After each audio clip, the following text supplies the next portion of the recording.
The house no longer breathes. Its windows gape like blind eyes, glass long shattered, curtains rotted into colorless ribbons swaying in the draught. The path leading up to the estate is strangled by ivy and nettle, forcing each step to sound like trespass. What remains of the family name is not carved into the gates or etched upon the crumbling stone, but whispered faintly by the wind, as though the place itself resists being remembered. This was once a home of influence, wealth, and power. Now it is a husk, emptied by choice, and in that choice lies a mystery more chilling than abandonment, a silence so absolute that it devoured a bloodline. Inside, the floors groan with age, each sound echoing through the hollowness of the halls. Dust clings to forgotten portraits, their faces smeared into obscurity, their eyes dulled by time. In the ballroom, once alive, with chandeliers and orchestras, only fragments of plaster dangle precariously from the ceiling. The air is thick, not just with decay, but with something heavier, the sense of deliberate erasure. Somewhere in these shadows lived the daughters who refused to speak, who refused to continue what had been passed to them. They did not simply fall silent. They weaponized their silence until the world had no choice but to forget the name they carried. The story begins not with grandeur, but with whispers. Villagers recall the uneasy feeling of approaching this family's land, even in its prime. Servants spoke of doors that locked themselves, of nights when the house echoed with footsteps though no one moved. Stories of wealth mingled with darker rumors, bargains made in secrecy, disputes that ended in blood, daughters who walked the corridors at night without candlelight, their figures outlined by nothing but moon. And yet, the most unsettling detail was not what they did, but what they refused to do. While other families sought alliances, heirs, legacies, this family's daughters retreated into shadows, speaking less and less, until at last they gave the world nothing at all. Silence can be louder than screams. It unsettles because it resists explanation. What drove these women to erase not just their own voices, but the very record of their existence? Diaries end mid-sentence. Letters are missing, burned, or deliberately cut to ribbons. Parish records contain gaps, names struck through in ink or torn from the ledger. Even gravestones in the local cemetery tell an incomplete story, dates without names, initials without identity. It is as though the daughters reached back into history with unseen hands, tearing out every trace of who they were, leaving only absence. To erase a family name is no small thing. In a society where lineage was everything, where a surname could open doors or cast a shadow across generations, obliteration is an act of violence. Names are anchors. They keep stories rooted in memory. When the name is cut away, the story drifts into myth, or worse, into nothingness. The daughters seemed to understand this. Their silence was not passive resignation, but calculated rebellion. They were not merely withdrawing. They were dismantling the very structure of remembrance. But why? That is the question that breathes through the ruins like a ghost. Was it vengeance against fathers who had built fortunes on cruelty? A rejection of marriages forced upon them? A refusal to birth children into a cycle of secrets too dark to endure? Or was it something older, something whispered in folklore, a pact made with forces that demanded silence as its price? The absence of answers only amplifies the unease. In history, absence is rarely accidental. The village around the estate still mutters fragments of this tale. Some speak of curses that cling to certain families until their line withers into nothing. Others believe the daughters were guardians of something unspeakable, and their silence was not for themselves but for the world they left behind. There are even those who insist they still wander the estate, figures glimpsed at upper windows, silent and watchful, as though ensuring no one speaks their name again. Walking through the ruins today, one feels not only decay but resistance, as though the house itself pushes back against intrusion. The silence is physical, pressing against the ears, heavy in the lungs. It is the kind of silence that feels alive, as though at any moment it might whisper its secret, but chooses not to. The walls know what the daughters knew. They will not tell. And so we begin with nothing but fragments, with echoes, with shadows that refuse to take form. The story you are about to hear is stitched together from what little remains, the rumors, the erased pages, the gaps where names should be. It is a story of women who did not scream, did not flee, but instead chose to vanish in the most terrifying way possible, by erasing themselves from memory. They are the silent daughters, and their silence still speaks. A name is supposed to be permanent. It is carved into stone, stamped onto parchment, repeated through prayers and inheritances until it becomes more than a word. It becomes a vessel of memory. Families rise and fall, but their names are meant to echo beyond their lifetimes, tethering the living to the dead. Yet here we face a family whose name is not simply faded, but ripped from the record like a page torn from a book. To speak of them now is to speak in fragments, to grope through absence. Their surname, once spoken with weight and authority, has dissolved into silence, leaving only questions about why anyone would choose to destroy their own legacy. Once the name commanded respect. In the villages surrounding the estate, it was uttered with caution, carrying both reverence and resentment. They were landowners of significant means, their fortune built on trade, political ties, and marriages that bound them to other powerful families. Their surname was etched on deeds, on court documents, on plaques affixed to town halls and chapels. It appeared in newspapers, tied to donations that supported schools and hospitals, or to scandals whispered in hushed tones at taverns. The name opened doors, and it closed them for anyone who opposed them. But history is unkind to arrogance, and unrelenting toward secrets. To study the family's genealogy is to encounter an unnatural void. Parish registers, normally meticulous, hold blank spaces where entries should be. Children are recorded, but the family name is missing, as though someone took ink to paper and scoured it away. Legal documents that should bear the signature of patriarchs and heirs are strangely absent from the archives. Gravestones in the family plot are weathered not only by time but by deliberate defacement, names chiseled away, leaving only dates, as if the dead themselves were denied identity. Even portraits in local collections are misattributed, labeled simply as unidentified woman or gentleman of unknown family. The record is not incomplete by accident.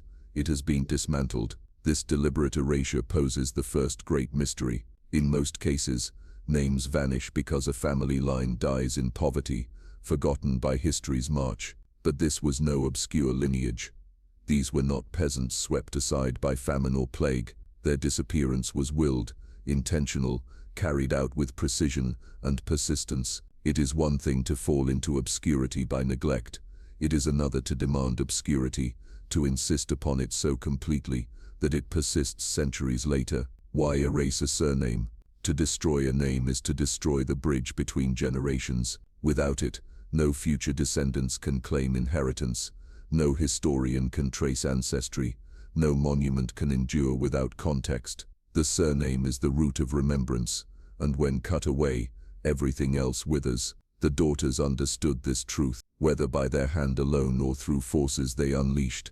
The family name was dragged into silence, stripped from the ledger of time, and yet, fragments resist. Folklore clings to the edges of truth, like ivy on crumbling stone. In tavern whispers and fireside tales, the name sometimes flickers back, distorted by memory. Some claim the daughters themselves spoke it only once in their final years, before casting it aside forever. Others say the name was cursed, that it could not be spoken without consequence, that to utter it aloud was to invite misfortune. Villagers warned children not to play near the estate, not because of ghosts or beasts, but because the very name carried an infection of ill luck. Whether true or not, the warning became part of local tradition, ensuring that the name remained both feared and forgotten. The vanishing surname also reflects something more profound: power turned inward. Most families cling desperately to legacy, preserving names through heirs, monuments, and donations. To erase it willingly suggests something more sinister. Was it shame? Was it vengeance against patriarchs who brought dishonor upon their children? Or was it an act of cleansing, a final refusal to allow the sins of the past to be immortalized through the permanence of a name? In folklore, namelessness carries a peculiar weight. Spirits without names are said to wander endlessly, unable to rest. Witches and cunning folk, when cast out of society, were sometimes stripped of their names, reduced to the widow or the woman in the woods. To erase a name is to unmake identity itself, to reduce existence to shadow. The daughter's choice, or fate, placed their family in this liminal state, present yet absent, remembered only by the silence surrounding them, and so, the forgotten surname becomes more than just a missing word. It is a symbol of resistance, of secrecy, of something so unendurable that memory itself was rejected. Each missing letter in the record, each blank on a tombstone is not absence but testimony, proof of an act of obliteration. The weight of that silence presses hardest on the modern listener, for we are left staring at what should be there but isn't. It is not just a family we fail to trace, but an entire story purposefully locked away. The ruins of their estate still stand as mute witness. The gates where the name was once proudly displayed have rusted, the family crest chipped from its stone mount. Locals who pass by claim the wind sometimes carries a faint whisper, syllables that sound like a name, but dissolve before the ear can catch them. To them, the silence is the true curse, the sense that something should be spoken, but never is. This is where our search begins, with absence, a surname forgotten, not by chance but by choice, a lineage that turned its back on history, and daughters who understood that to silence their family name was to ensure it would never breathe again. They severed the thread that bound them to the past, and in doing so condemned their story to live only in fragments, myths and shadows. They were not supposed to be extraordinary. At first glance, the daughters were like so many others of their era, born into privilege, groomed for marriage, expected to carry their family's name into the next generation. Yet from the moment they appeared in records, and then just as suddenly disappeared from them, there was something in their presence that seemed misaligned, unsettling in its quietness. Descriptions of the daughters are inconsistent, and perhaps deliberately so. Villagers who glimpsed them at church or market offered vague accounts: tall, pale, dark-haired, always dressed in muted tones.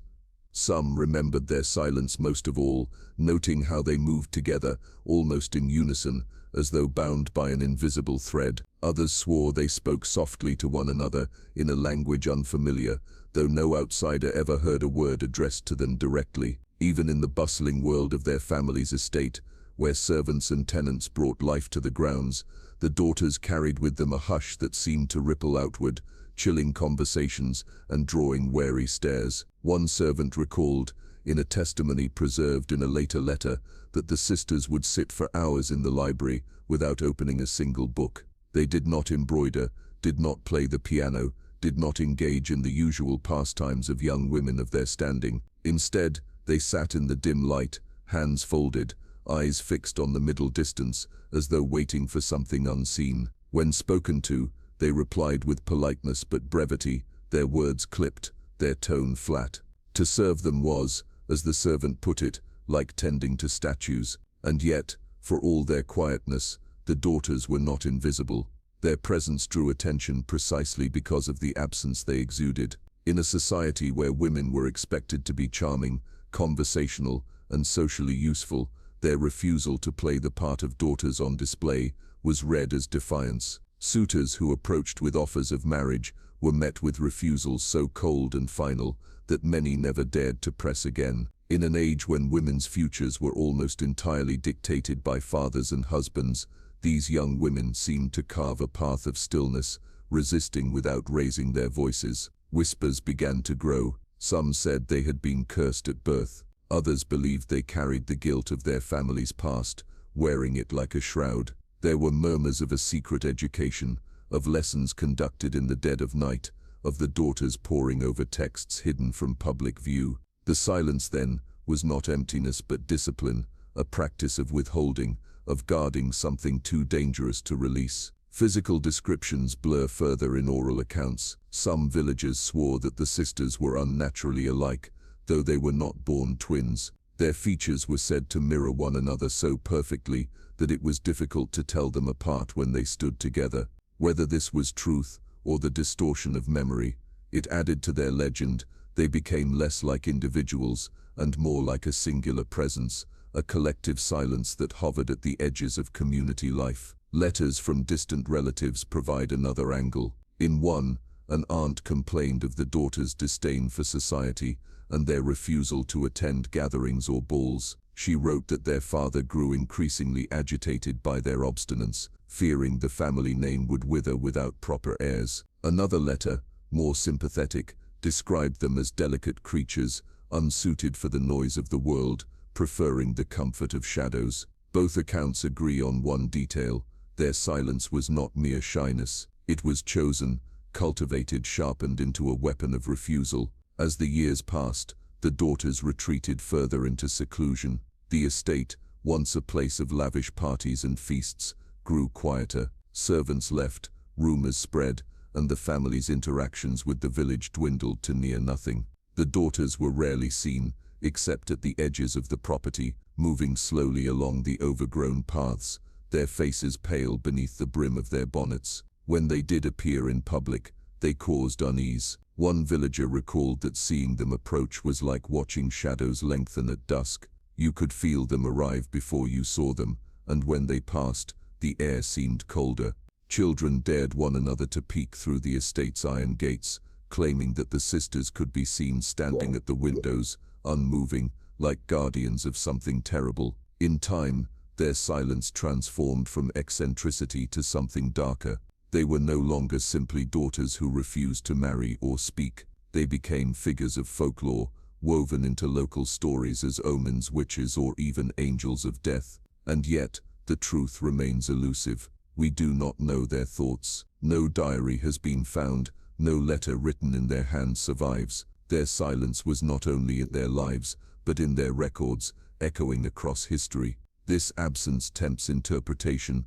Perhaps they despised their father and sought to end his legacy, or perhaps they carried knowledge that could not be voiced without consequence. Whatever the cause, their silence became their identity. They ceased to be daughters of a family and became, instead, daughters of the void. To those around them, they were unsettling.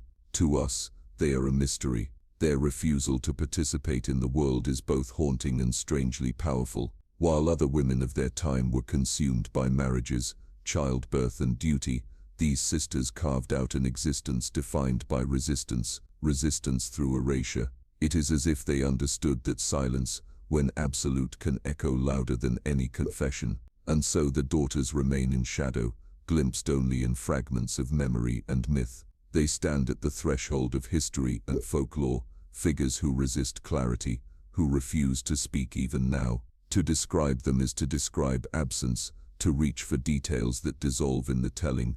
They are both real and unreal, both historical and spectral. Their silence has become their immortality, a darkness that outlived their flesh. Every shadow begins with a source, and the daughters' silence cannot be understood without peering into the history they inherited. To know why they withdrew, why they chose to end their bloodline, one must first face the truth of the family that birthed them. Beneath the veneer of wealth and prestige lay a history of cruelty, scandal, and secrets so deeply woven into the walls of the estate that they still seem to bleed through the cracks today. The family had long been prominent landowners. Generations of patriarchs sat on councils, their influence extending across counties.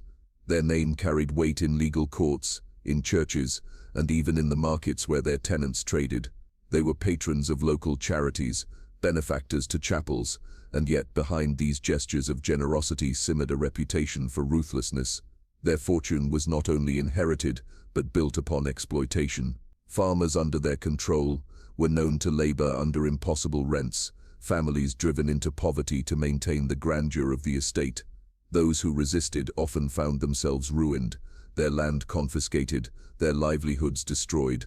Power was not something the family held lightly, it was something they wielded like a weapon. The patriarchs in particular were remembered for their tempers. Accounts describe them as men quick to violence, men who would rather instill fear than command respect. Servants told of punishments meted out for the smallest infractions, of outbursts that left both scars and silences behind. Guests, too, whispered of scenes at banquets when wine loosened tongues and tempers, arguments spilling into threats.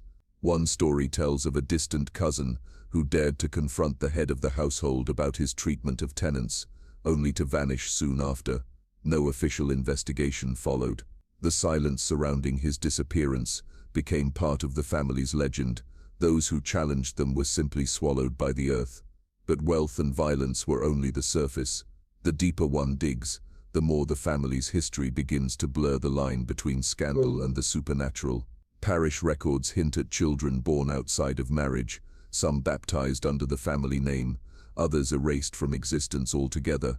There are tales of midnight burials in unmarked graves, of stillborn infants never spoken of women in the family line who retreated into madness.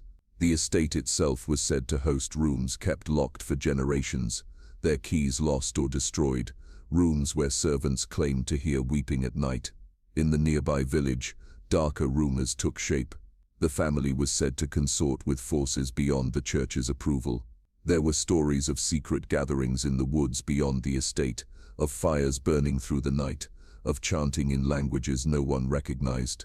Villagers swore they saw members of the household moving in procession, their faces masked, their bodies cloaked, carrying objects wrapped in cloth that dripped with what looked like blood. Whether these were fabrications born from resentment toward the powerful, or whether they carried a kernel of truth, is impossible to say. But the rumors clung stubbornly, passed down through generations, branding the family not just cruel but cursed. Even among their peers, scandal followed them. Records of duels, lawsuits and betrayals pepper their history. One patriarch was accused of poisoning a business rival, though no proof was ever found. Another was said to have stolen relics from a church to display in the estate's private chapel, a transgression that left the villagers murmuring about sacrilege. These men surrounded themselves with wealth, but they also collected enemies, and with enemies came whispers. Over time, whispers hardened into folklore, until the family name itself became synonymous not with nobility, but with menace. Women in the family were not spared the shadow. Wives married into the household often fared poorly. Letters from neighboring estates described them as withering quickly after marriage, as though drained by the very air of the house. Some fell into illness, others into despair, and many died young, their deaths attributed to fever, consumption, or female weakness. But local gossip suggested darker causes: poison in the cup, suffocation in the night, despair so heavy it led to self-destruction. A handful were rumored to have fled the estate entirely, their names struck from records, their fates lost. All of this, the cruelty, the scandal, the whispers of forbidden practices, created a legacy that weighed heavily on those born into it. By the time the daughters entered the world, the family name was already laden with suspicion and dread. They were heirs not just to land and wealth, but to a reputation steeped in blood and secrecy.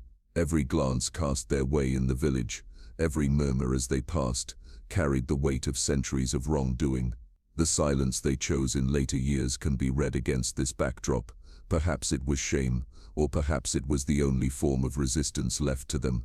There is one account, passed down in the village, that captures the essence of the family's reputation. An old midwife told her granddaughter of being called to the estate late one winter's night. She was ushered into a room heavy with the smell of iron and smoke. Inside, she claimed, a woman labored not with the help of her husband, but under the watchful eyes of 3 stern men of the household. They spoke in low tones, their words clipped and cold, as if the woman's pain was a formality rather than a human ordeal. The child, the midwife insisted, was taken from her arms before it even drew breath, wrapped tightly, and carried away. She never saw the infant again. Years later, she wondered aloud whether that night explained the silence of the daughters who came after, a silence born from knowing what had been done to their sisters before them. This is the inheritance the silent daughters carried. Not just wealth, not just land, but the echoes of cruelty, scandal, and perhaps even sacrilege. They grew up in a house where history itself seemed to resist being spoken, where rooms whispered with secrets, and where silence was safer than truth. To understand their later act of erasure, one must understand that the family name was not a treasure to be preserved, but a curse to be dismantled. The silence that consumed the daughters did not arise in a vacuum. It was cultivated by the shadows of their ancestors, by the blood that stained their lineage, by the secrets too poisonous to pass on.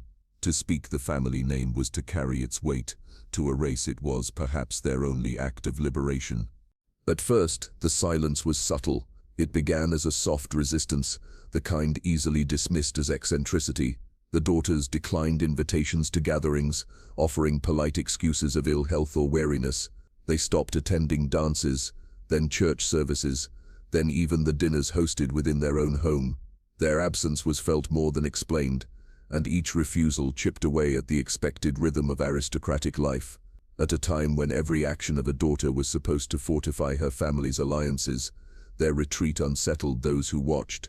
It was not rebellion shouted from the rooftops, but rebellion whispered in withdrawal.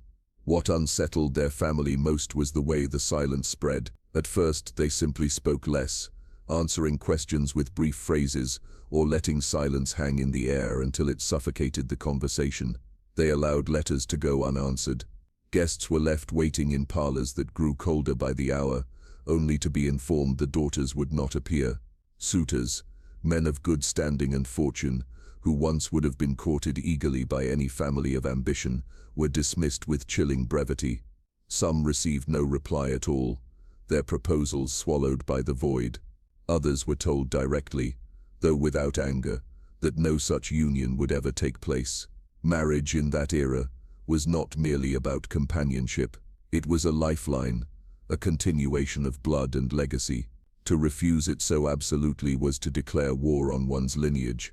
The sister's father, who had spent years calculating the alliances that his daughter's marriages might bring, found himself staring at children who would not play their part. He argued, demanded, perhaps even threatened, but nothing moved them. They responded with silence, and that silence carried more power than any words could. Soon, silence became a presence in the house itself. Servants whispered that the daughters moved like phantoms, passing through corridors without speaking, communicating with glances rather than words. Meals were taken in near total quiet. When visitors came, the daughters disappeared entirely, as though swallowed by the walls. One maid described carrying trays of food to their chambers, only to find the rooms dim, curtains drawn, the women sitting upright in chairs with their hands folded, their eyes fixed on the floor. She swore they did not speak a single word the entire time she served them. This silence was not passive. It was chosen, sharpened into ritual. They burned letters, tore pages from journals, and according to rumor, destroyed portraits that bore their likeness. The family library, once carefully catalogued, showed signs of deliberate disarray, genealogical records missing, birth certificates gone, even the family Bible stripped of its inscriptions. It was as if they were dismantling their very existence piece by piece, ensuring no one could reconstruct the story once it was gone. Those outside the estate noticed too. The village, once dependent on the family's presence, began to spin its own stories. Shopkeepers remarked that the daughters no longer came to town. The parish priest complained of their absence in confession, calling it not only odd but sinful. Children whispered that if you stood too close to the estate gates at dusk, you could hear voices inside, low, rhythmic, like chanting, though the daughters had not spoken a word in years. The contradiction was unnerving in public, absolute silence. In rumor, a strange sound that no one could prove. What drove them to such extremes? Some believe it was shame, the weight of their family's sins pressing too heavily upon them. Others see it as vengeance, a deliberate denial of heirs, the ultimate punishment for fathers who had ruled with cruelty. And there are those who suggest something darker, that the silence itself was part of a pact, a vow taken in exchange for protection or knowledge. In certain folklore traditions, silence is more than absence. It is power, the withholding of breath and word to create space for something otherworldly to take root. The daughter's behavior seemed to align with this, not retreat, but discipline. Their father, enraged and powerless, eventually stopped pressing. Perhaps he feared them, or perhaps he understood too late that their silence was stronger than his authority. Guests stopped calling, relatives ceased sending letters. The estate grew quieter with each passing season, until the daughters were its only heartbeat, and even that beat in hushed tones. It is here, in this moment, that their silence crystallized into something terrifying. It was no longer eccentricity or stubbornness. It became a wall, a force field, an act of erasure so total that it unsettled all who brushed against it. Silence filled the halls like smoke, seeping into every corner, making even the most mundane moments, a meal, a footstep, the creak of a chair, feel ritualistic. This was the beginning of the end.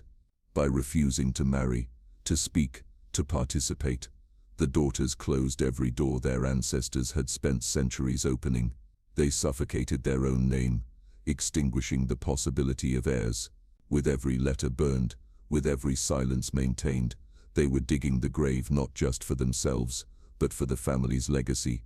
And so silence became their inheritance, their weapon, and their curse. It was the sound of rebellion, and the sound of doom, echoing in corridors where no words were left to survive. The silence had begun, and it would not end until their name itself was gone. The silence within the estate did not remain contained to its walls. It seeped outward, like a slow poison, until the village itself began to feel its weight. For those who lived in the shadow of the family name, the daughter's withdrawal became an obsession. When the house fell quiet, the imagination of the village grew louder, and in that void of explanation, folklore began to bloom. At first, the rumors were simple. Shopkeepers noticed the daughters no longer appeared at the market, and tongues wagged about their fragile health. Some said they were wasting away with consumption, others that they were too proud to mingle with common folk. But as seasons passed, and no one laid proper eyes on them, the explanations grew stranger. Children whispered that the sisters never left their rooms at all, that they had grown pale as candle wax, and could not abide the touch of sunlight.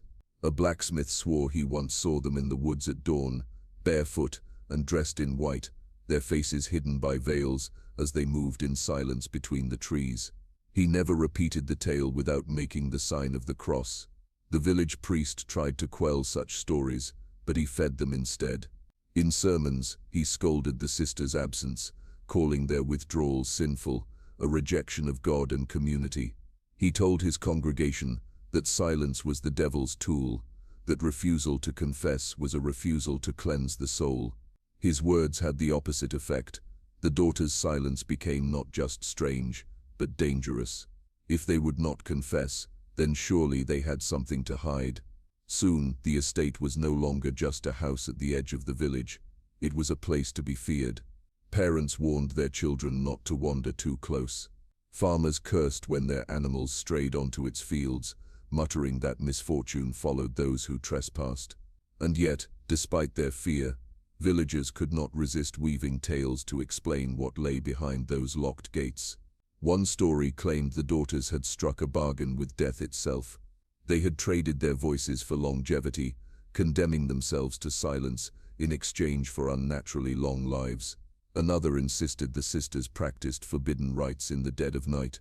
Locals spoke of strange lights flickering behind the windows, of chants that rose on the wind only to vanish when one drew closer. Whether the sounds were real or imagined hardly mattered. Once told, the stories became truth in the minds of those who repeated them. There were darker tales still. Some said the sisters were not sisters at all, but shades of the women who had once lived there, returned to haunt the place of their suffering. Others claimed they were witches, their silence part of a pact with unholy forces. Farmers insisted their crops withered if they plowed too near the estate. Midwives warned pregnant women not to walk by its gates, for fear their children would be born mute. Silence, once merely absence, had become contagion. The village children carried the legends forward with games. They dared one another to run to the estate's gates at dusk, to press an ear against the rusted iron and listen. Some returned trembling, claiming they heard breathing on the other side. Others said a pale face appeared at the window, watching them. Whether truth or invention, these stories kept the daughters alive in the minds of the villagers, even as they seemed determined to erase themselves. There are accounts, too, of villagers who tried to bridge the gap. A baker, out of pity, left baskets of bread at the estate gates. though he never saw who collected them. A school teacher wrote that she once brought books to the sisters, hoping to tempt them into joining her classes, but her letters went unanswered, and the books were returned, untouched. Weeks later, each attempt at kindness was swallowed by silence, leaving only frustration and fear. And yet, for all their unease, the villagers could not deny the aura of power that clung to the sisters. Silence made them mysterious, and mystery became a kind of authority. When livestock fell ill, people muttered that the sisters had willed it.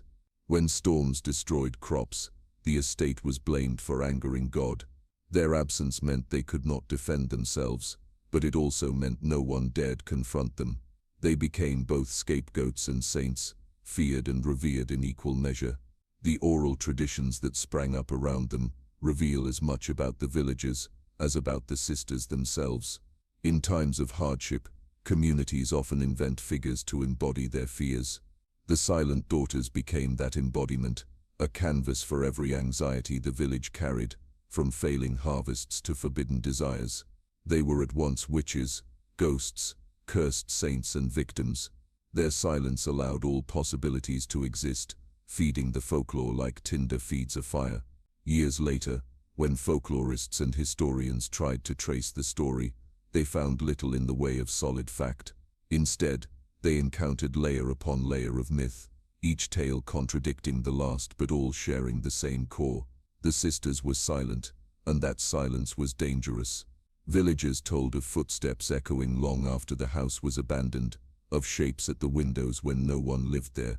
Even after death, the daughters seemed to refuse speech, communicating only through unease.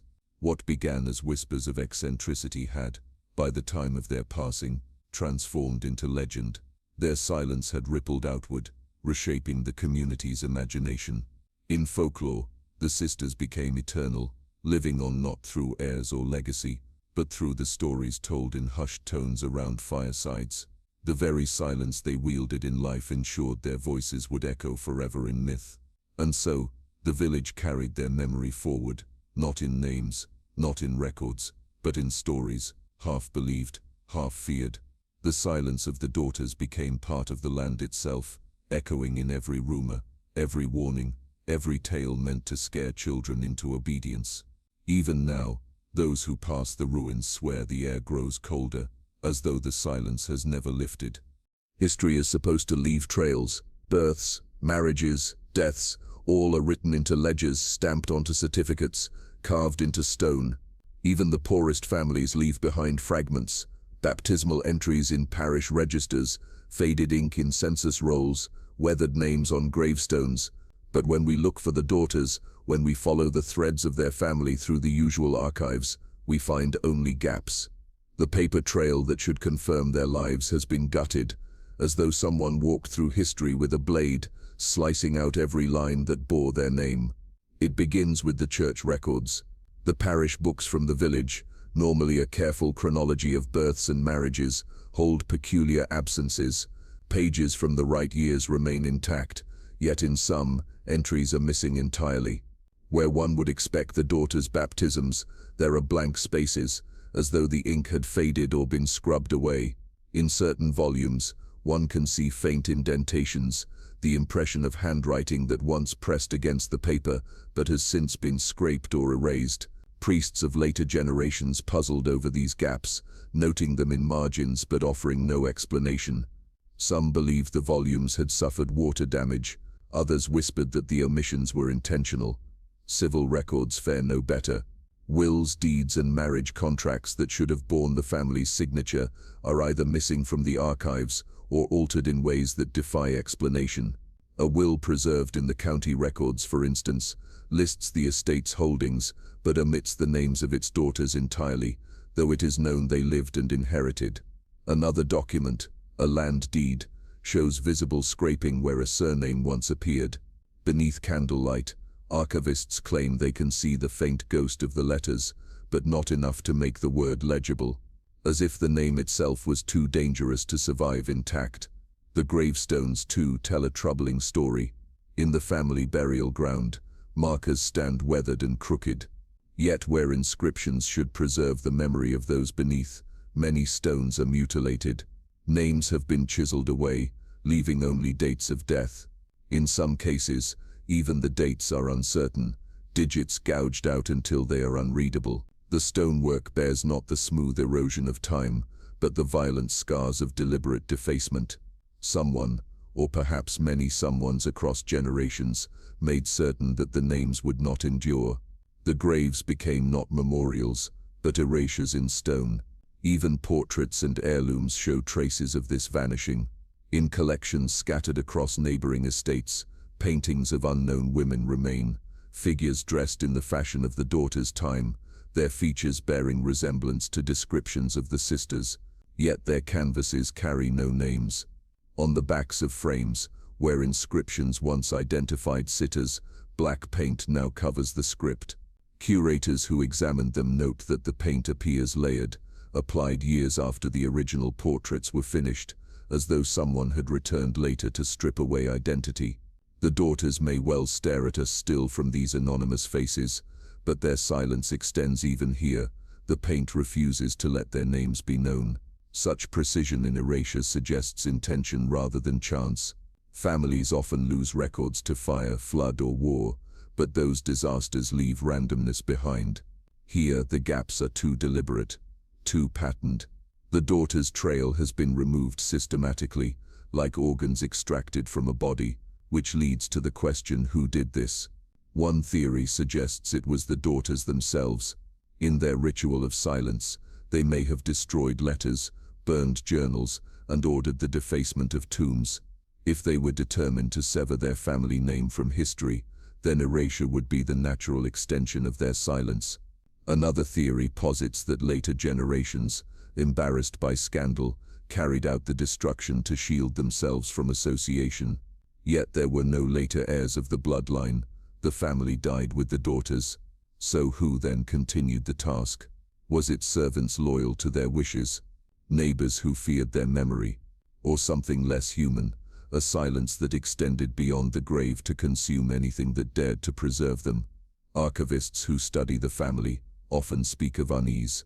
One described opening a ledger, only to find the page he sought torn out entirely, though earlier researchers had cited it decades before. Another swore that documents he had handled and catalogued the week before had vanished from their boxes when he returned. In one chilling account, a local historian working in the 1920s reported dreaming of women in black who stood over his desk as he copied names. When he woke, the ink on his paper had smeared into illegibility, though the bottle and pen were undisturbed. He never returned to the archives again. Such stories blur the line between fact and folklore, but they reveal the same truth. The daughter's silence infected the record itself. It was not enough to withdraw in life. Their silence demanded that even the traces of their existence be wiped away. Memory itself became complicit in their rebellion. Folklore among the villagers adds another sinister layer. They tell of books that refused to be written, of pens that snapped when scribes tried to record the sisters' names, of church bells that fell silent when prayers were said for them. Whether superstition or metaphor, these stories reflect the eerie pattern. Every attempt to preserve the daughters is met with resistance, and so the archives offer us not the solidity of fact, but the terror of absence. Each missing entry, each blank stone, each nameless portrait is a silence staring back at us. In the study of history, silence is rarely neutral. It is either negligence or intention, and here, the intention is unmistakable. Someone wanted the daughters forgotten. Someone wanted the name annihilated. And if that someone was the daughters themselves, then their rebellion succeeded beyond measure. The records are not just lost, they were taken. And in that act of erasure, the silence deepened, stretching its reach from the walls of their estate into the halls of memory itself. To search for them is to confront not only what has been erased, but the unsettling question of why it was erased, and who or what enforced the silence. For centuries, silence was the daughters' chosen weapon, yet in the decades following their deaths, silence was not the only thing that lingered. In whispers carried from hearth to hearth, in tales told to children too young to understand their weight, the sisters' absence transformed into something stranger. the question of whether silence itself had drawn the supernatural into their orbit. The first accounts appeared within a generation of their passing.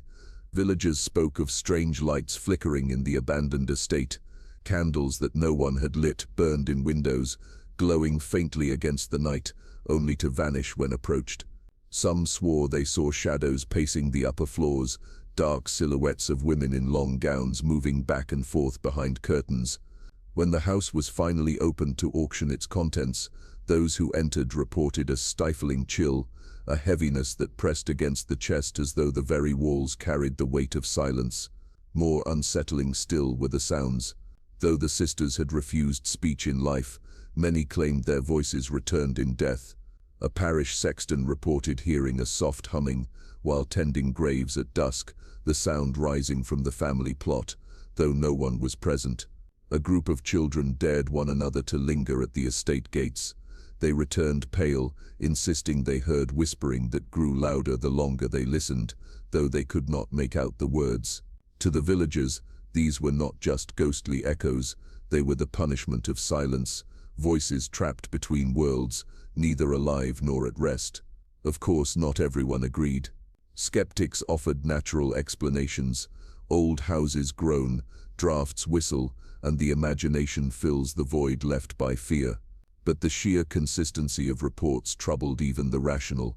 The details varied, but the theme remained the same. Silence was never empty. It always seemed to carry something with it. Legends deepened the unease. Some claimed the daughters had not simply chosen silence, but had taken a vow, a pact with forces beyond human comprehension. In certain folklore traditions, silence is a tool of invocation, a means of creating space for other voices to enter.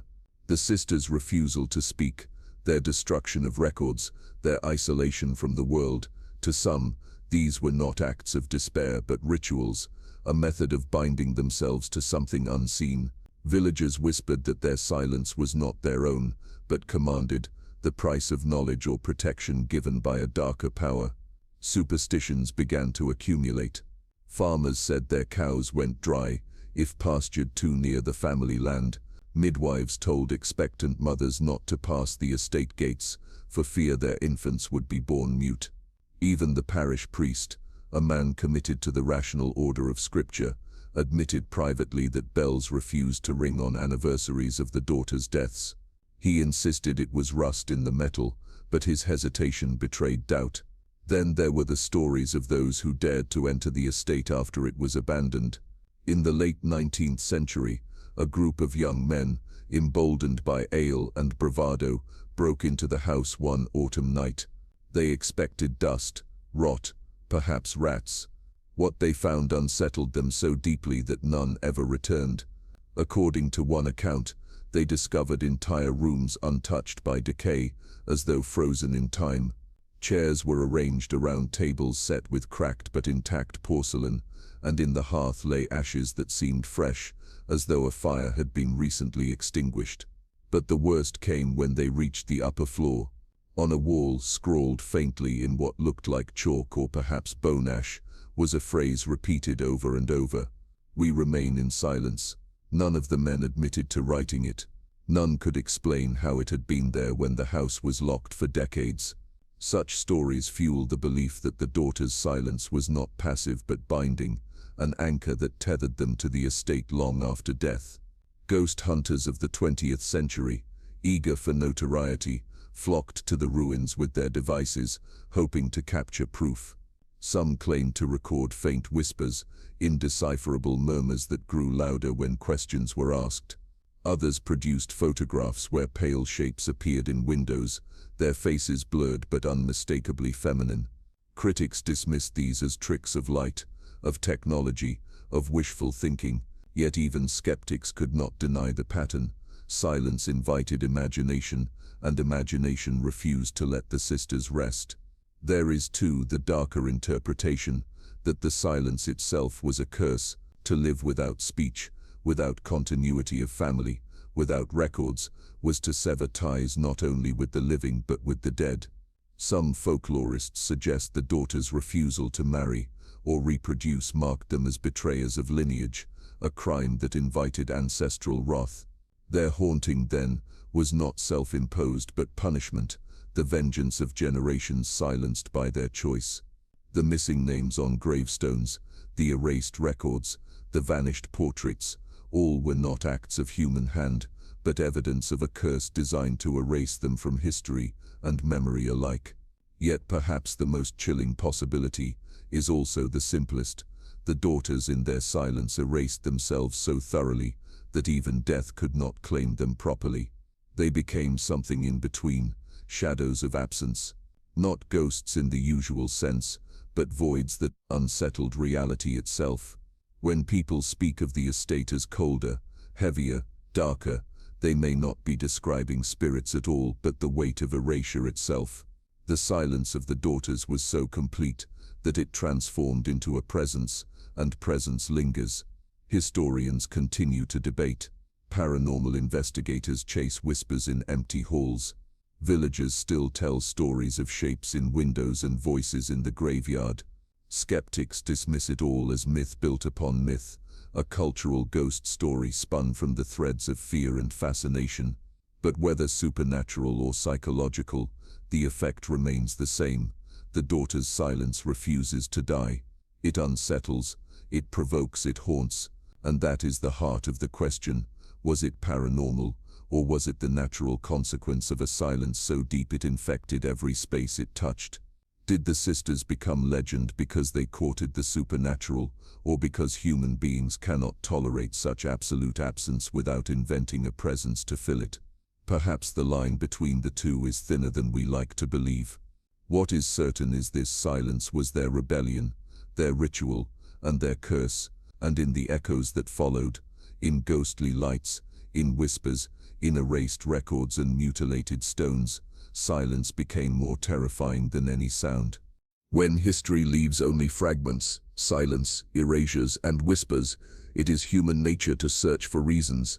Why did the daughters choose such a path of destruction? Why embrace silence so absolute that it not only dismantled their future, but erased their past? Scholars, folklorists, and villagers alike have wrestled with the question, and though no single answer satisfies, 4 dominant theories emerge, each more unsettling than the last. The first theory: psychological collapse. Some believe the daughter's silence was the result of trauma, not rebellion, not ritual, but a collapse of the mind under unbearable weight. The aristocratic world of their upbringing was steeped in control, especially over women. Every movement was observed, every friendship calculated, every marriage arranged for gain rather than affection. If the daughters grew beneath the shadow of an oppressive father or a suffocating household, silence may have been their only refuge. There are fragments in surviving correspondence from distant relatives that support this view.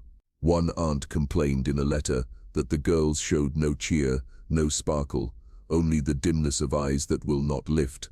Another wrote that they seemed terrified of speech, as if words themselves might betray them. Modern psychologists reading these scraps suggest symptoms of depression, anxiety, or even selective mutism, conditions poorly understood in their era. To their contemporaries, such behaviors would have been seen not as illness, but as willful disobedience. A young woman refusing to speak, refusing to marry, refusing to perform her role in society, she would be branded obstinate, even wicked. But to us, their silence may read differently, as the final collapse of spirits crushed under impossible expectation. Yet this theory has its limits. Psychological trauma might explain the daughter's withdrawal from social life, but it cannot fully explain the meticulous destruction of records, the deliberate chiseling of names from stone, the systematic erasure that extended beyond their lifetimes. Trauma creates silence, yes, but erasure on that scale suggests intention. The second theory: scandal and shame. Another school of thought holds that the daughter's silence was less about inner turmoil and more about outer disgrace. In this view, some great scandal haunted the family, one so damning that the sisters chose to obliterate their own names rather than let the stain carry forward. What kind of scandal could demand such annihilation? Possibilities abound: illegitimacy, hidden affairs, a violent crime buried by money and influence. In many aristocratic families, illegitimate children were quietly folded into households as nieces or words, their true identities concealed. Could the sisters themselves have been illegitimate, their silence a form of protest against a lie at the core of their existence? Other whispers point to more sinister secrets. A local rumor, repeated for generations, claims their father was implicated in the disappearance of a servant girl. The case was never formally recorded, but villagers whispered that the family bought silence with coin. If the daughters knew of such crimes, perhaps their silence was not madness but indictment. Refusing to marry, refusing to continue the bloodline, refusing even to leave records, all would serve as revenge against a father they despised. The scandal theory has one advantage: it explains the deliberate erasures. Families tainted by disgrace often scrubbed their archives clean, burning letters and removing names to protect what little honor remained. The daughters may have joined in this cleansing, not to preserve dignity, but to drag the entire family name into oblivion. If they could not be proud of their lineage, they would see to it that no lineage survived at all. But again, we face the same question: who carried the erasure beyond their lifetimes? Who chiseled the names from tombs years later? Did servants act under orders? Did villagers, still bitter with suspicion, carry out their destruction? Or did the silence itself spread like contagion, consuming memory on its own? The third theory: rebellion against patriarchy. There is a darker but more empowering interpretation, that the daughters' silence was deliberate, a political act of rebellion in a world that gave them no voice. If marriage meant surrendering to alliances they despised, if speech meant being silenced by men anyway, then perhaps true defiance was found in refusal. To remain silent in their society was to starve the system of what it demanded: heirs, continuity, obedience. By denying all three, the sisters weaponized silence as a tool of destruction. In an era when women were valued only as vessels for property and lineage, their refusal struck at the very foundation of aristocratic legacy. This theory casts the sisters not as victims but as architects of collapse. Their silence was not weakness but war, a slow, methodical dismantling of their family's ambitions.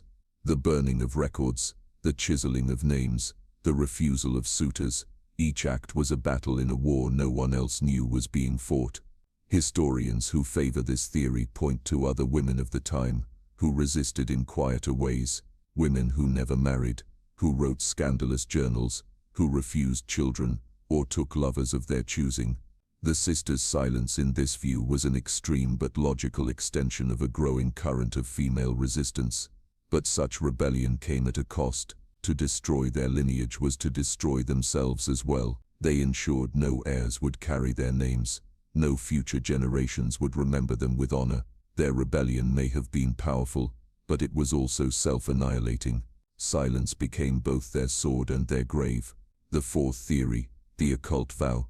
And then there is the most chilling theory of all, that the silence was not a choice of psychology, scandal, or rebellion, but of ritual. Folklore across Europe ties silence to the supernatural. In witchcraft traditions, vows of silence were sometimes demanded as oaths of power, the withholding of speech a way to sever worldly ties and open the self to darker forces. In certain monastic practices, silence was seen as a path to divine communion. In both cases, speech was more than communication. It was a barrier, and its absence a key. The villagers' stories align disturbingly well with this possibility. Strange lights in the house, whispers near the graves, records that vanish as if consumed by unseen hands. Could the daughters have sworn an oath, not to society, but to something beyond it? Did they trade their voices for power, or for vengeance, or for knowledge too dangerous to utter aloud?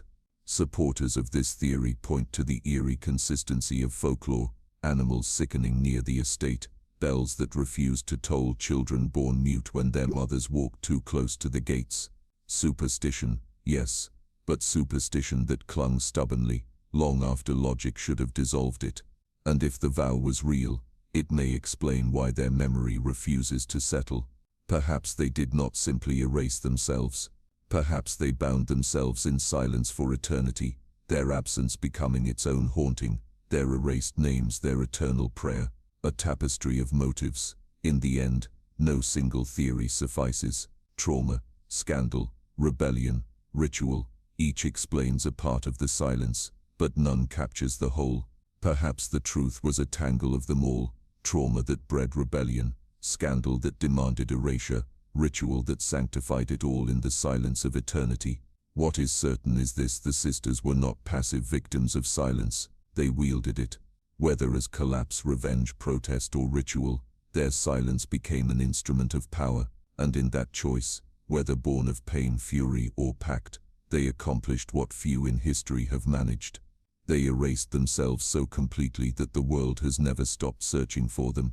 Legacies are usually measured in monuments, in children, in names carved into stone. Families survive through bloodlines and through records, through songs sung in memory, and through stories passed down with pride. But the legacy of the silent daughters was something different. It was not built on creation, but on erasure. It did not grow outward, but collapsed inward. And yet, in a paradox as haunting as their lives, the silence they cultivated became its own enduring presence, a legacy more powerful than words. In the decades after their deaths, the village spoke of the daughters less as people and more as an atmosphere. Their names were missing from records, their portraits obscured, their graves mutilated. Yet somehow everyone knew who they were, not through fact, but through whispers. Their legacy was not written, but murmured. They existed in shadows, in the pauses between sentences, in the nervous glances villagers cast toward the ruined estate. Children were warned against disobedience by invoking their memory. Stay quiet, or the silent ones will find you. Young girls were told their fate would mirror the daughters if they rejected marriage, a cautionary tale wrapped in superstition. Boys dared each other to run past the burial grounds, claiming they heard breathing beneath the earth. Silence had become a living inheritance, a weapon used to frighten, to discipline, to remind. Yet there was also a strange reverence. Some villagers saw the sisters as martyrs, women who had refused to bend to the will of men, who had chosen their own path even if it meant annihilation. Their silence was framed not as curse but as resistance. In secret, a handful of women even honored them, leaving wildflowers at the gates of the estate. These offerings were small, anonymous, but they reveal something important. Silence can be terrifying.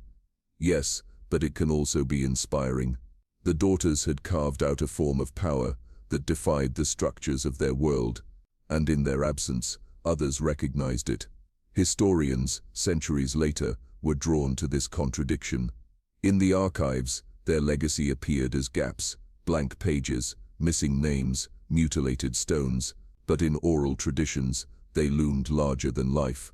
One scholar described them as an erasure that resists erasure, a paradox in which being forgotten ensured they would never truly be forgotten. In trying to erase themselves, or in allowing others to erase them, they created a mystery that demanded endless retelling. Their silence became a riddle, and riddles never die. Folklorists trace the daughters' influence across local superstition. In some versions, they were witches whose silence fed their power. In others, they were saints of defiance, punished for rejecting the order of things. In still others, they were seen as cursed specters, embodiments of what happens when one rejects the natural order of family and lineage. Each version is colored by the fears and desires of the teller, but in all versions, they remain central, their silence echoing louder than speech. The legacy also transformed the land itself. The estate, left to ruin, became a landmark of unease. Travelers noted its broken windows and overgrown gardens, remarking that no birds sang near its walls. Locals avoided the grounds, claiming crops failed when planted too close. The silence the daughters had cultivated within became an aura around the house, an atmosphere so heavy that even nature seemed to bend beneath it. Even the church could not ignore their legacy. Priests in later centuries used their story in sermons, sometimes as a warning against disobedience, sometimes as an example of what happens when families forsake God. The irony was palpable. By erasing themselves from records, the daughters forced the church to speak of them endlessly. Silence had achieved the very thing speech might have failed to do, permanence. But the legacy was not confined to the village or the church. Over time, writers and poets discovered their story, weaving it into literature. They appeared as veiled figures in Gothic novels, as nameless heroines who refused suitors in tragic ballads, as spectral sisters haunting ruined manors in short stories. Though the names were gone, the archetype they created, women who destroyed their lineage through silence, lived on in culture. They became symbols, their absence filled in by imagination, their silence translated into art. Modern readers, encountering these tales, interpret the daughters differently depending on perspective. Feminist historians see them as tragic rebels, women who refused to be consumed by patriarchal structures and instead chose annihilation on their own terms. Psychologists see them as victims of trauma, consumed by grief or abuse, that left them unable to function in the roles demanded of them. Folklorists see them as cautionary spirits, mythologized into archetypes of silence and erasure. Paranormal enthusiasts see them as witches, ghosts, or cursed figures still haunting the land they once occupied. And perhaps that is the greatest legacy of all: silence creates space for infinite interpretations. In words, they would have been pinned down, confined, explained. In silence, they became endless, a blank canvas onto which each generation paints its fears, its hopes, its nightmares. The most unsettling part of their legacy is not the missing records or the ruined estate, but the persistence of their silence itself. Centuries later, silence still clings to their story. No definitive facts survive. No archives resolve the mystery. Every attempt to write them into history circles back to absence. The silence resists. It remains. In this way, their silence has become more than rebellion, more than curse. It has become immortality. While other families of their era remembered only through dusty genealogies and crumbling stones, the daughters endure as myth. Their silence has outlived the names of kings, priests, and nobles who once dictated their world. By erasing themselves, they ensured they could never be erased entirely. And so their legacy is this: silence as presence, silence as rebellion, silence as curse, silence as immortality. They denied the world their voices, but in doing so they guaranteed that the world would never stop listening for them. The paradox is haunting, almost beautiful. In destroying their family's name, they etched themselves into history more deeply than any name could have done. Their silence became the loudest sound of all, one that still echoes, still unsettles, still refuses to fade. Centuries have passed since the sisters first folded themselves into silence, yet the world has not stopped listening for them. Their story, or, more accurately, the void left by their story, continues to draw the curious. Modern obsessions with the daughters prove that even in erasure, they hold power. If silence was their chosen legacy, then it has succeeded spectacularly, because it still commands attention, still summons seekers, still invites speculation. Historians are often the first to chase their ghost. For researchers, the daughters are a tantalizing puzzle, fragments scattered across time, gaps in records where names should be, whispers preserved in parish margins, and private letters. To reconstruct their story is to wrestle with absence itself. Scholars pore over dusty ledgers, searching for faint imprints where words were scraped away. They trace family trees only to find branches cut short, names excised, marriages missing. Each blank space feels intentional, as though daring the historian to fill it in. Some approach the task like detectives. One archivist in the 1970s reportedly spent 10 years traveling between county records, church libraries, and private collections, convinced he could piece together the truth. He uncovered dozens of anomalies, erased names in wills, altered inscriptions on portraits, missing pages in diaries. But when he finally published his findings, they raised more questions than answers. He died convinced that someone or something had conspired across generations to keep the daughters hidden.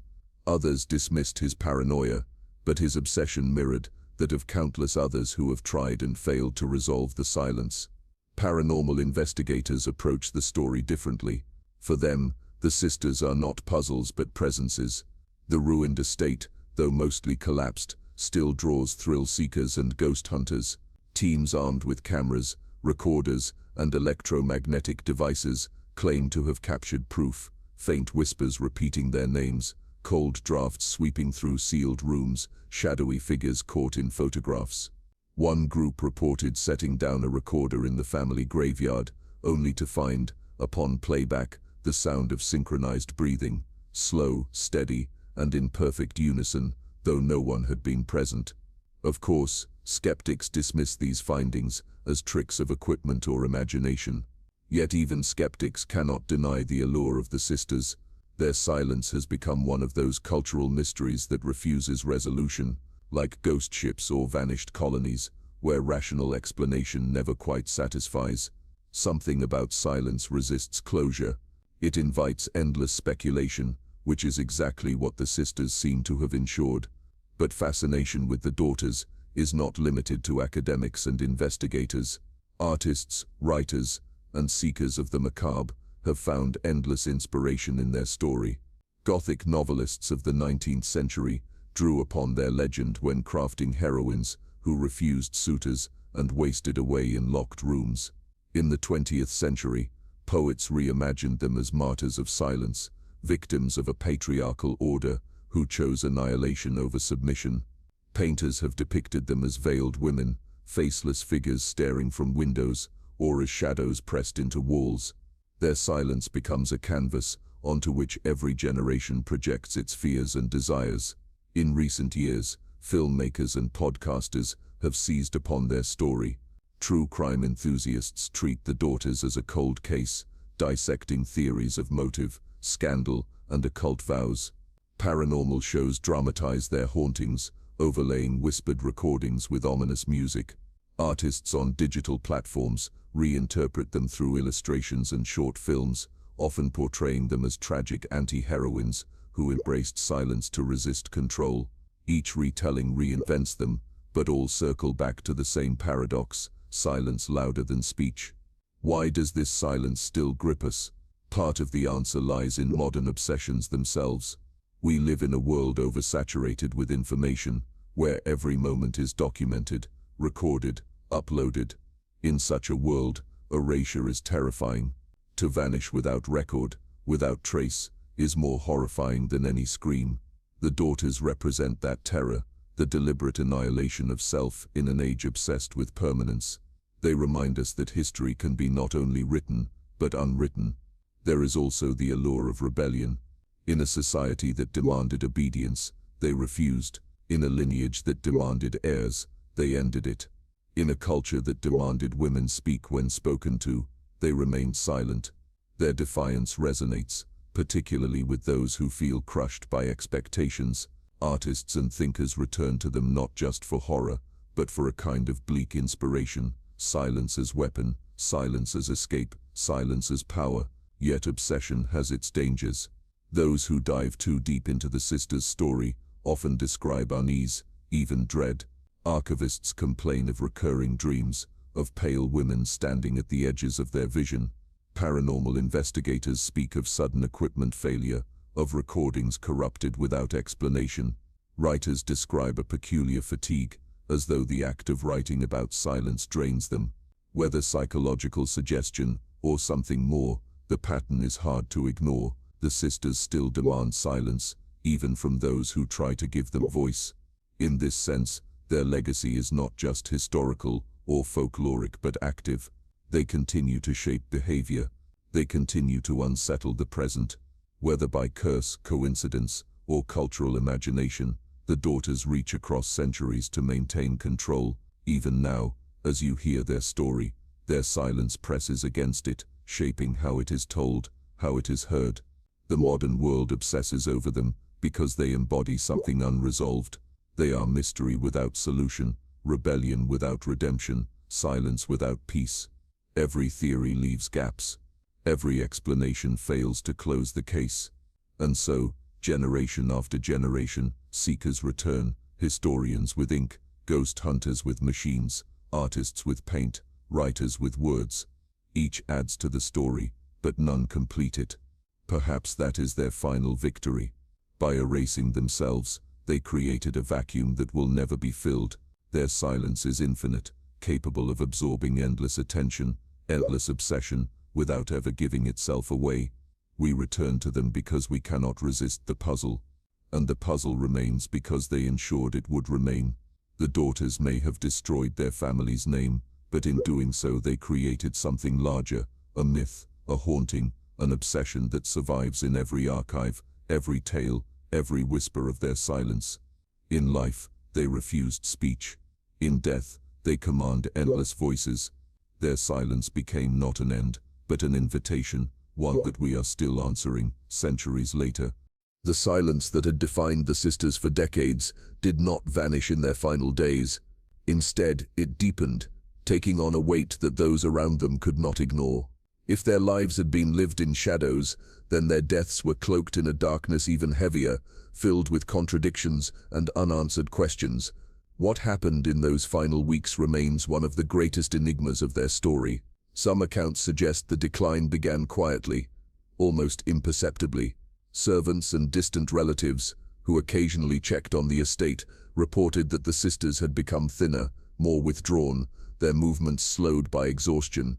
Food left outside their rooms was untouched for days. Fires in the hearths burned low, as though they no longer cared to keep the house warm against the creeping cold.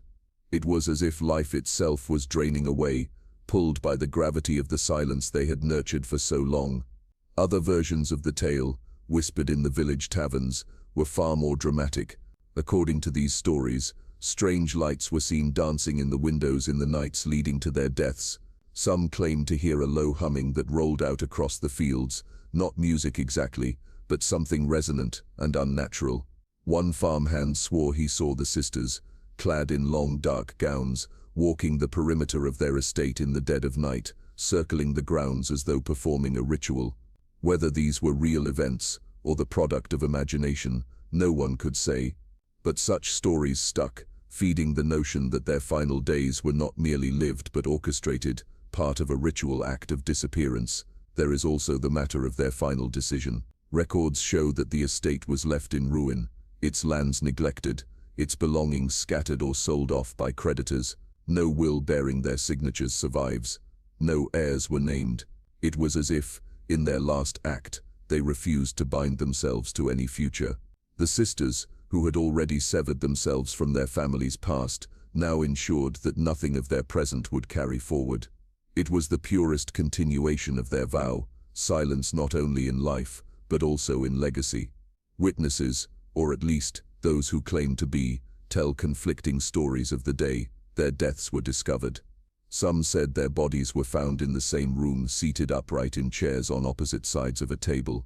No signs of violence were noted, no struggle, only two lifeless figures facing each other in eternal quiet.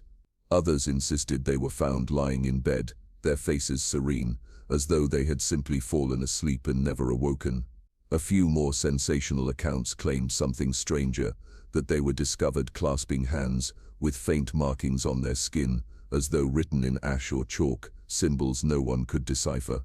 The most chilling rumor came from a grave digger, who claimed to have been present when their coffins were sealed. According to him, when the sisters were moved from the house, their mouths were bound shut with cloth, not as a burial ritual, but because their lips were cracked open, raw and red, as if they had finally tried to scream.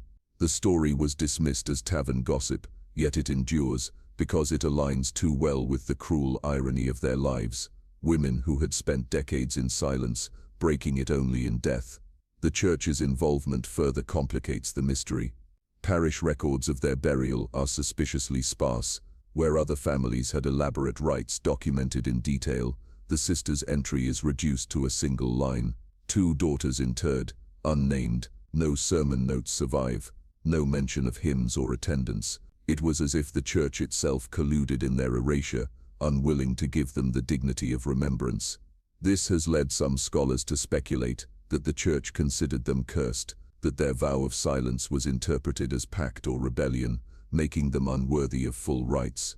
Others argue the opposite, that the sisters demanded minimal ceremony. In this view, their final act was one of complete control.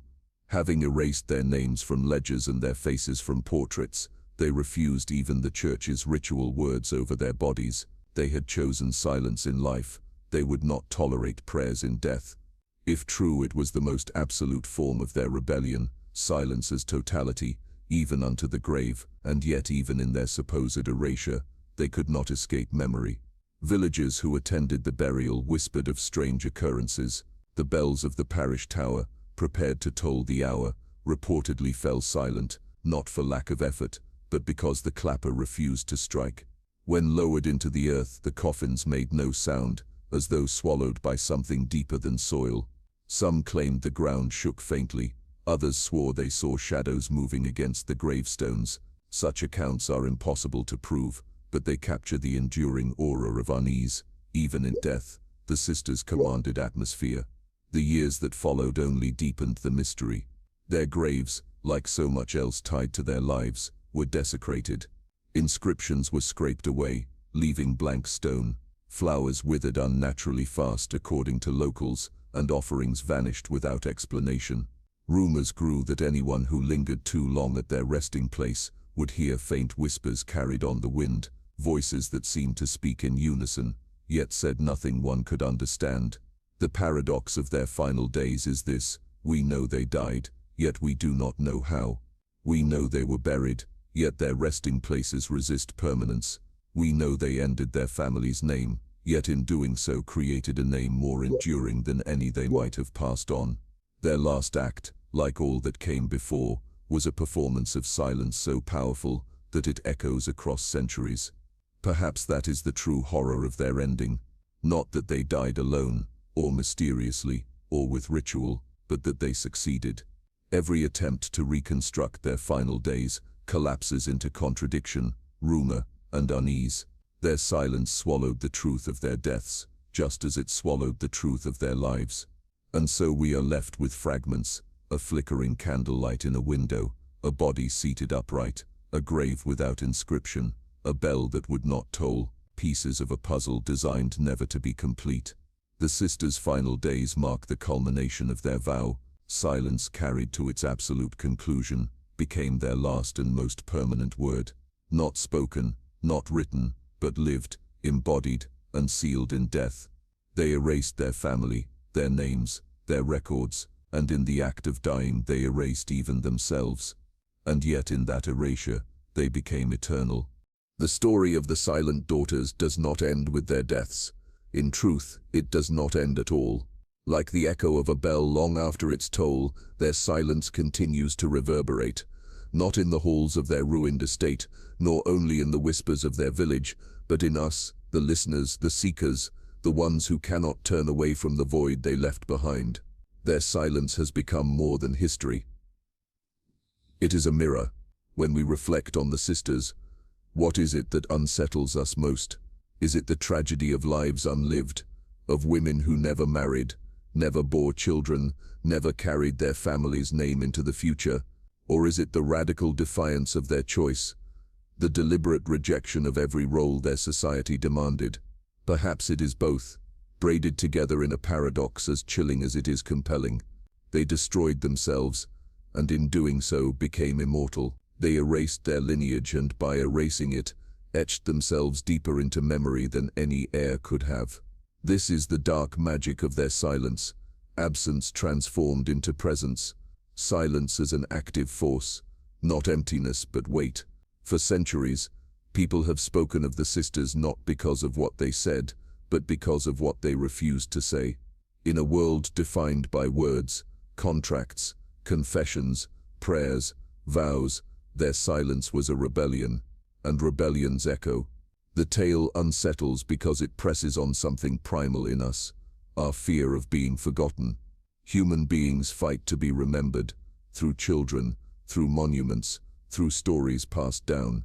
We write diaries, carve headstones, build archives, and now fill digital clouds with fragments of our lives. We scream into the abyss, terrified that without our words we will dissolve into nothing. The sisters did the unthinkable. They embraced that abyss. They did not cry out to be remembered. They chose to vanish. And yet, by doing so, they guaranteed they would never be forgotten. There is a lesson in that paradox. though whether it is a lesson of despair or of power depends on how you choose to see it. For some, the sisters represent ultimate tragedy, women consumed by silence, swallowed by their own vow, punished by history for rejecting the natural order. Their graves, scraped of names, become symbols of annihilation. To look at their story this way is to see it as a cautionary tale, a reminder of what happens when one strays too far from the path society carves. But for others, the sisters are icons of defiance. In a world where women were silenced by law, by custom, by the authority of men, these women seized silence for themselves. They made it their weapon, their armor, their statement.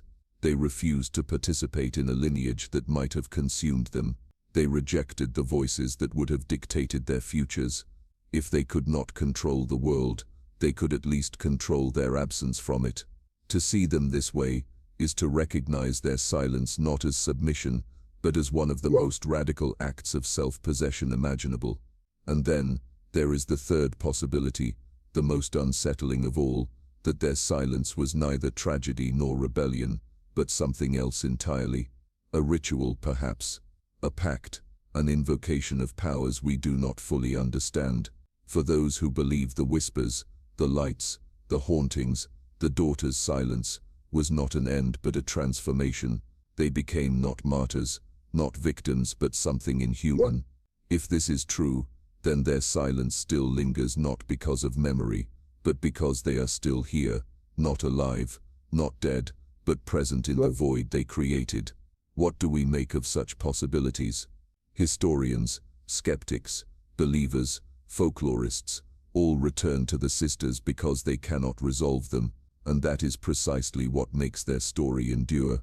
The silence is unsolvable. Every interpretation crumbles against it. Every theory is swallowed by it. We are left circling the same absence, compelled to fill it with our own fears, our own fascinations. The sisters gave us nothing, and in that nothing they gave us everything. In this way, their silence is not just a family curse or a local haunting, but a philosophy. It forces us to confront the fragility of legacy, the instability of memory, the terrifying truth that history can vanish as easily as it can be written. It also forces us to confront ourselves. What would it mean to embrace silence, to reject the desperate human craving to be remembered? Would it free us, or would it annihilate us? And here, perhaps, lies the most important reflection. The daughters destroyed their family's name forever, but in doing so, they remind us that names themselves are fragile things. They can be erased, rewritten, silenced. What endures is not the word, but the act. Their act of silence outlived their lineage, their church, their community. It outlived the men who condemned them, the villagers who whispered about them, the priests who refused them words at the grave. Silence endures where speech fails. Even now, centuries later, as we tell their story again, we participate in their legacy. Every retelling, every documentary, every investigation is an echo, but it is also an admission of defeat, for no matter how much we speak of them, we never reach the truth. The silence remains intact. The puzzle remains unsolved. The void remains unfilled. We have not broken their silence, we have only amplified it. Perhaps that is the most chilling thought of all, that as you listen to this story, as you feel the weight of their silence pressing against the edges of your imagination, you are not outside of it, you are inside it. You are part of it. The daughter's silence stretches across time, enfolding everyone who dares to remember them. You are listening for voices they never gave. You are searching for answers they never intended to leave. You are haunted, as countless others have been, by women who chose not to speak, and in that choice, spoke louder than any words ever could. Their silence is their immortality. Their silence is their curse. Their silence is their victory. And when the telling ends, when the words fall away, what remains is what always remained. The silence, waiting, listening, eternal. The story of the silent daughters ends where it began, with silence, but not the ordinary kind, not the simple quiet of a closed room, nor the stillness of a midnight field. Theirs is a silence that endures, a silence that has weight, a silence that pulls you toward it the way a black hole swallows light. When their lives ended, their silence did not die with them. It became something larger, something immortal, something that still watches us from the margins of history. Think of all the ways silence surrounds this tale. No official records of their lives survive intact. Their names have been scraped from ledgers, their portraits obscured, their graves defaced until they are unrecognizable. Where most families are remembered in the flow of bloodlines and inheritance, the daughters severed the chain. No heirs, no children, no continuation of name or memory. Their very absence became their monument. They are not remembered through what remains, but through what was deliberately taken away. And yet, paradoxically, this absence has made them unforgettable. The villagers remembered. The church could not ignore them. Historians, artists, seekers, skeptics, and believers continue to circle their story like moths around a flame. Their silence is a vacuum that demands to be filled, and so we fill it, with fear, with rumor, with superstition, with art. We imagine their motives, their rituals, their last days, their whispers from beyond. In giving us nothing, they gave us everything. Perhaps that is why their silence is so frightening. It forces us to confront the void within ourselves. What would it mean to vanish so completely? What would it mean to erase your name from history? To choose a silence so total that even the stones forget you? Most of us cannot imagine such annihilation. We crave remembrance. We grasp for continuity. The daughters remind us that all of it, names, records, stories, can be undone with frightening ease. Their silence is not just theirs. It is the silence that waits for us all. And yet there is something seductive in it too. Their silence was control. In a world that sought to dictate their futures, they refused. In an age where women's voices were stifled by law, they took silence and made it theirs, turning it from a cage into a weapon. They dictated their end, and in doing so they dictated their eternity. Even now we are speaking about them on their terms. They did not give us their words, so we must invent them. They did not give us their motives, so we must speculate. They did not give us their truth, so we must circle endlessly around their silence. This too is their victory. Some say their silence was cursed, that it bound their spirits to the earth, trapping them in the ruins of their estate and in the whispers of their graveyard. Some say their silence was sacred, a vow that elevated them beyond the world of the living, transforming them into legends, saints of absence. Others see only tragedy, the final collapse of a family undone by grief, abuse, or despair. But no matter how one interprets it, the effect is the same. The daughters remain. Their silence continues to speak, louder than any voice. Even now, listeners and readers feel it. Perhaps you feel it yourself. That faint unease at the back of your mind, as you wonder what really happened. That pause between sentences, where the silence seems to stretch just a little too long. That chill, as you imagine two figures sitting across from each other in a dimly lit room, not speaking, not moving, not blinking. Silence becomes not absence but presence, a haunting in itself. And so we close where they began, with silence. But remember, their silence is not empty. It is layered, heavy, alive. It is rebellion, curse, tragedy, immortality. It is the silence of women who erased their names, and yet ensured their story could never be erased. It is the silence that waits in ruined houses, in defaced gravestones, in archives with missing pages. It is the silence that echoes still centuries later, in the breath of those who dare to tell their story. When the telling is done, when the words fade, when the screen goes dark, what lingers is not the narration, not the theories, not the folklore. What lingers is the silence, their silence, waiting, listening, eternal. And maybe, just maybe, if you pause long enough after hearing their story, if you allow the silence to stretch, you might feel it. A presence in the quiet, a whisper that never forms into words, a reminder that some mysteries are not meant to be solved. Some silences are not meant to be broken, because the silent daughters did not vanish. They are still here, not in name, not in record, not in voice, but in silence, always in silence.